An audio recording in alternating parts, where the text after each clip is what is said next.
tell us, Fiona, for somebody who is listening at home who would like to start by incorporating some native ingredients, but perhaps the easiest way to do that might be something that seems a little bit familiar, that replicates something that we're used to eating. Could you give us a couple of tips just before we go? What would be the best place to start? If you can find warrigal greens, and they do grow well in the Canberra region, there are now many nurseries that stock it, and when you put it in the ground around here, it will grow like the absolute blazes, and then all you have to do is just not hit it with a fire thrower and you'll be fine. Wow, indestructible. Spinach, it's brilliant, and I could go for hours. Just I'm very fond of it in an exasperated parent sort of way because it takes over the property here. It's wonderful. So you blanch it. It's a natural green. It has a high level of oxalic acid. So you blanch it and it leaves lovely lush leaves behind. Chop it up, incorporate it into an omelette. It's my absolute favourite demonstration dish. There's a number of really nice festivals and fairs coming up, including one at Lanyon Estate, which is associated with Floriade. And they're having a plant fair, and I'm doing a demo there. But it'll be all over my socials. And so I do warrigal green omelettes as a kind of party trick because they're accessible.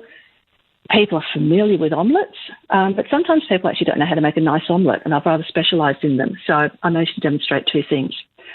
In addition, you can now get, apart from buying them from me because I'm on shops and I'm not a huge supplier, so I'm only in a couple of shops. I've got my online website and at market stalls.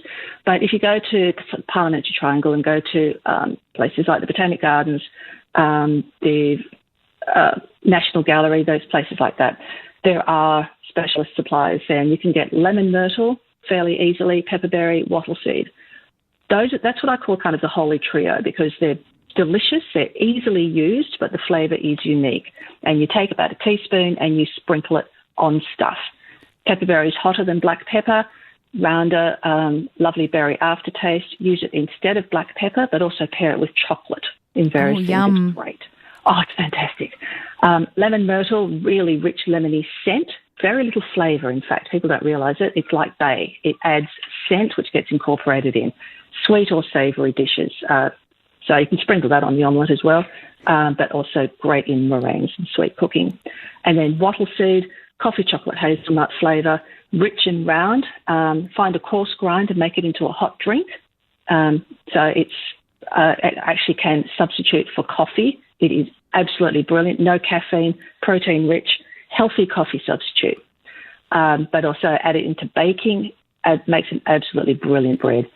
So yes.